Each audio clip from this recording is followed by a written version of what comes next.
Assalamualaikum warahmatullahi wabarakatuh. Perkenalkan, kami dari kelompok 7 akan mempresentasikan hasil materi kami, yaitu tentang problematika UU ITE dalam perspektif siasah dusturiah. Dari kelompok 7 yang beranggotakan Khalimatus Sa'diyah, Imam Nur Kholik, Misbahul Arifin, dan Ani Purwati. UU ITE merupakan undang-undang yang dibuat untuk menindaklanjuti penggunaan internet dan teknologi informasi sebagai sarana bertransaksi dan berkomunikasi secara elektronik, yang mana alasan pembentukan UU ITE dapat dilihat konsiderannya.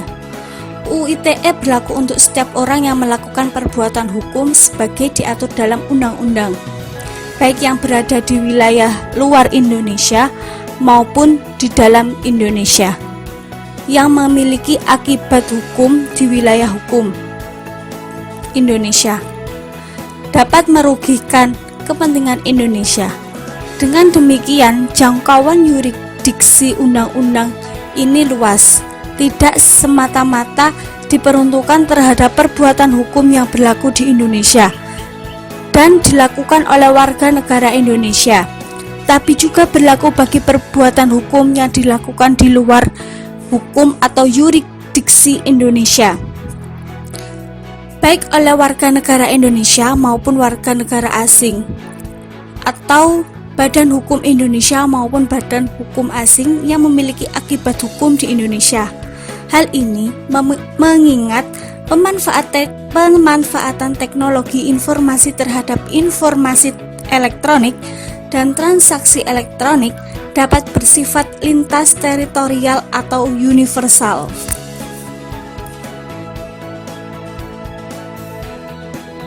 Siasah dusturiah adalah bagian fikih siasah yang membahas masalah perundang-undangan negara. Dalam hal ini juga dibahas antara lain konsep-konsep konstitusi, yaitu Undang-Undang Dasar Negara, dan sejarah lahirnya perundang-undangan dalam suatu negara.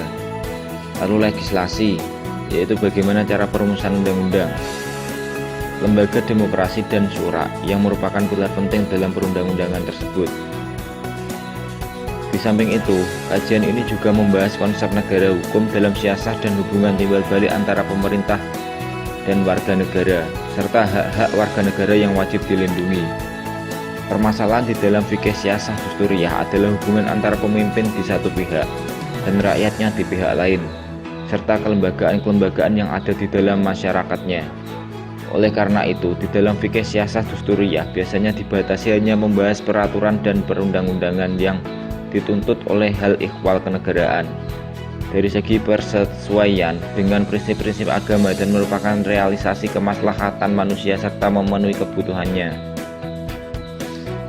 Fikih siasah dusturiah mencakup bidang kehidupan yang sangat luas dan kompleks. Keseluruhan persoalan tersebut dalam persoalan fikih siasah dusturiah umumnya tidak lepas dari dua hal pokok. Pertama, dalil-dalil kuli, baik ayat-ayat Al-Quran maupun hadis, maqasidus syariah, dan semangat ajaran Islam di dalam mengatur masyarakat yang tidak akan berubah bagaimanapun perubahan masyarakat. Karena dalil-dalil kuli menjadi unsur dinamisator di dalam mengubah masyarakat. Kedua, aturan-aturan yang dapat berubah karena perubahan situasi dan kondisi, termasuk di dalamnya hasil ijtihad para ulama, meskipun tidak seluruhnya.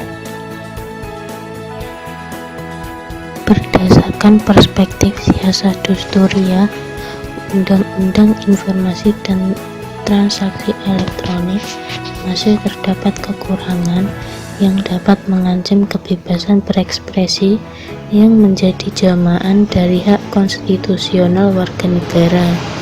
Dengan kata lain, undang-undang ini belum sepenuhnya menjamin kemaslahatan untuk dijalankan sepenuhnya, karena terdapat beberapa kemufsadatan.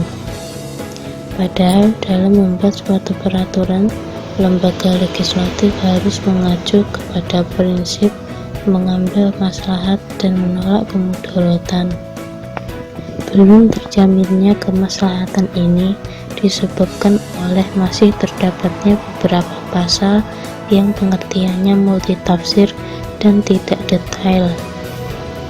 Padahal Dilihat dari segi asas dan tujuan suatu undang-undang, seharusnya setiap pasal dan ayat harus pasti, jelas, serta harus detail materi dan substansinya untuk memberikan kepastian hukum.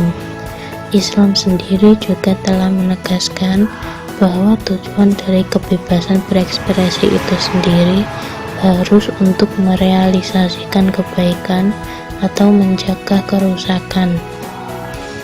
Pendapat yang dilontarkan tidak boleh menyebabkan kepada rusaknya kebaikan dan kepentingan bersama ataupun kerusakan terhadap orang lain, baik secara individu atau kelompok. Bahkan jika kebaikan disamakan dengan keburukan, maka alangkah baiknya tidak melontarkan pendapat tersebut. Dalam mengeluarkan pendapat harus dengan etika yang luhur, tidak boleh berbicara kotor, mengumpat, menghina, tidak menyesatkan pendapat orang, dan tidak menuduh secara asal tanpa adanya bukti yang konkret. Al-Quran berbicara tentang masalah ini dengan ungkapan, Allah tidak menyukai perkataan kasar dan keji kecuali orang yang dizalimi. Sekian, terima kasih pemaparan materi dari kami. Jika ada kesalahan atau kekurangan, kami mohon maaf yang sebesar-besarnya. Billahi taufik wal hidayah, waridho wal inayah. Wassalamualaikum warahmatullahi wabarakatuh.